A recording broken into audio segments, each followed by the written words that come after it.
এমনিতে ক্যারিবীয় সাগরে উত্তেজনা কমার কোনো নামগন্ধ নেই। এর মধ্যে ঘটল আরেক ঘটনা। গতকাল শুক্রবার ভেনেজুয়েলার সামরিক বাহিনী জানিয়েছে তারা গত মঙ্গলবার অজানা একটি আকাশযান ভূপাতিত করেছে। দেশটির ন্যাশনাল বলিভারিয়ান আর্ম ফোর্সেসের জেনারেল ডোমিঙ্গো হার্নান্দেজ জানিয়েছেন তাদের আকাশ প্রতিরক্ষা ব্যবস্থা একটি ছোট্ট উড়োজাহাজ শনাক্ত করে প্রথমে, এরপর সেটির কোনো পরিচয় না পাওয়ায় সেটি ভূপাতিত করতে বাধ্য হয়।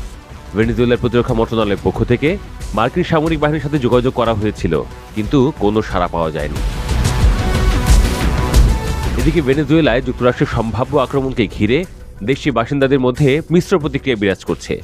ভেনেজুয়েলা উপকূলে যুক্তরাষ্ট্রের সামরিক উপস্থিতি বৃদ্ধি আর দুই দেশের উত্তপ্ত বাকযুদ্ধ দুশ্চিন্তা বাড়াচ্ছে। শঙ্কা, সংশয় আর আশার সংমিশ্রণে ভেনেজুয়েলাবাসী এখন বিভক্ত।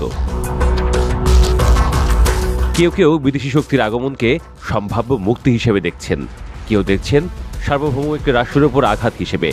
মাতৃভূমিকে রক্ষায় কেউ আবার দৃঢ় প্রতিজ্ঞ। ভেনেজুয়েলাবাসীদের কেউ কেউ মনে করেন প্রেসিডেন্ট নিকোলাস মাদুরোর উপর যুক্তরাষ্ট্রের অব্যাহত চাপ দেশের জন্য ভালো কিছু বয়ে আনবে। কেউ কেউ বলেন দেশে যত সমস্যায় থাকুক যুদ্ধ এর কোনো জবাব হতে পারে না। তাদের কথায় কেউ যুদ্ধ চায় না, সবাই শান্তি চায়।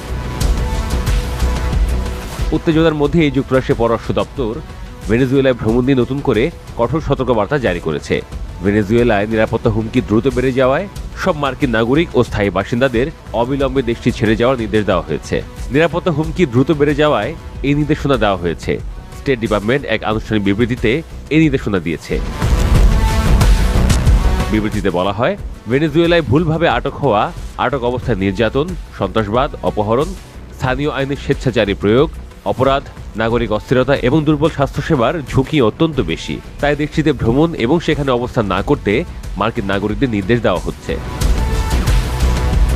ঘোষণায় আরও বলা হয়, ভেনেজুয়েলায় থাকা সব মার্কিন নাগরিক ও আইনগত স্থায়ী বাসিন্দাদের অবিলম্বে দেশ ছাড়তে জোরালো পরামর্শ দেওয়া হচ্ছে। স্থানীয় সময় গত বৃহস্পতিবার পূর্ব প্রশান্ত মহাসাগরে একটি নৌকা লক্ষ্য করে মার্কিন বাহিনী হামলা চালায়। এতে 4 জন নিহত হয়েছে বলে ইউএস সাউদার্ন কমান্ড এক বিবৃতিতে জানায়।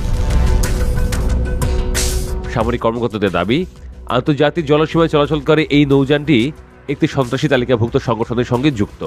গোয়েন্দা তথ্যে জানা যায় নৌকাটি পূর্ব প্রশান্ত মহাসাগর পথে অবৈধ মাদক পরিবহন করছিল।